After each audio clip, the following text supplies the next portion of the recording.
And we'll kickstart this edition with some news just coming in. Now, India today has accessed Khalistani terrorist Hardeep Singh Nijjar's dossier.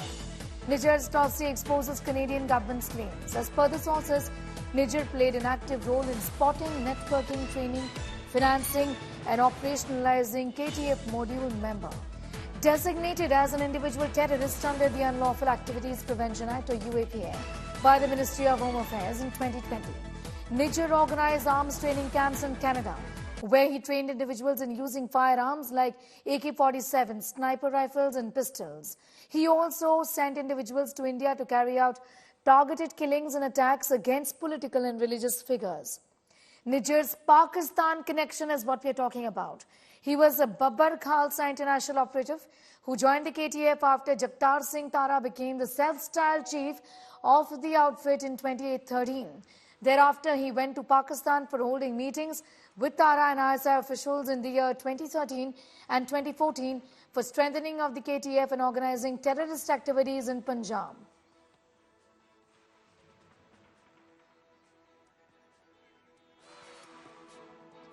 We're getting in all the details as far as the Pakistani link of slain terrorist Nijjar is concerned. Hardeep Singh, now in association with Arsh Dalla, also raised 4 members KTF module that carried out targeted killings. Hardeep Nijjar and Arshdeep Dalla had planned to target Harmanbir Singh Gill, SSP Moga and 2 inspectors of the Crime Investigation Agency in Moga itself. Kamaljeet is in fact getting asked all of those details. Kamal, the details in fact are startling, also speaks volumes about the kind of link that was established successfully by this man, where the NIA also declared a cash reward of 10 lakh rupees on Nijjar, isn't it? What more details can you tell us?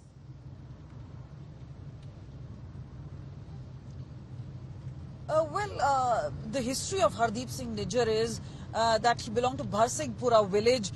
We are almost on the outskirts there now. But what is specific is that he went sometime in 1996, and by 97 he had managed to reach Canada on a fake passport with the name Ravi Sharma. He then said that, you know, his brother, his father were persecuted, that he was seeking asylum. That was actually rejected. Thereafter, he married a person who was already married earlier. And then the Canadians did seem that it was a sort of a scam again. But in a decade's time, that is when we really saw that Hardeep Singh Nijjar was Hardeep Singh Nijjar tried to gain not only access to Canada, but also the fact that he had become citizens. And thereafter, we also saw he was hobnobbing with not just Jagtar Singh Tara, who was an assassin of Punjab Chief Minister Beyant Singh, but also the fact that he went to Pakistan between 2013 and 14. Thereafter, we also saw that once Jagtar Singh Tara was deported back from Bangkok. Now, from Canada to Bangkok, Hardeep Singh Nijjar went. He was while Tara was deported back to India. He actually managed to go from the airport just because he was a Canadian citizen. He got almost a free pass from Thailand to go back to Pakistan as an emissary of Hardeep Singh Nijjar, and thereafter this journey of KTF chief really began. And what we've seen is from Ludhiana blast to several other terror related activities up to 2021-22, that is where there was active funding which was run by Hardeep Singh Nijjar. Now, several of the dossiers which actually give a brief of how Hardeep Singh Nijjar was actively involved in activities of terror, that was shared by Punjab police officials. There was also Arshdeep Dalla, who's a close associate. They were involved in targeted killings, whether it is through supply of weapons, whether it is through incriminating documents. There was also every bit to disturb the communal harmony. So a priest who stays just a few meters from his own residence, Kamaldeep Sharma, there was an assassination attempt on him. So all this is something that Hardeep Singh Nijjar, and remember, it was not just this. There's enough evidence with intelligence agencies which point out that he was giving arms training. One of the other accused, Mandeep Singh, who was eventually arrested by Punjab police, actually said the training happened, the guns and the arms training was happening in Canada very, very actively. There were 3 sacks of ammunition which were utilized. And after Mandeep Singh was arrested, I remember there were fresh dossier which was prepared. Meanwhile, it seems that Canada was only managing to look the other way. They have not acted upon the sort of incriminating evidence. Meanwhile, they went ahead to call him a Canadian citizen who came, one, on a fake passport. Second, cooked up stories, whether it's his Indian links, whether it was about a fake marriage of sorts. So all that has been brought to light. Meanwhile, what is being suggested is that they are really doing about it. No, I want to bring in fact, Anisha, who is in Toronto, getting us more details on that story. Kamal, be with us. Anisha, to you, the fact of the matter is that Canada allowed its soil to be used for these activities that had been planned by Nijjar for so many years together. They choose to call him a simple man, a Canadian citizen. But what about the background of this man?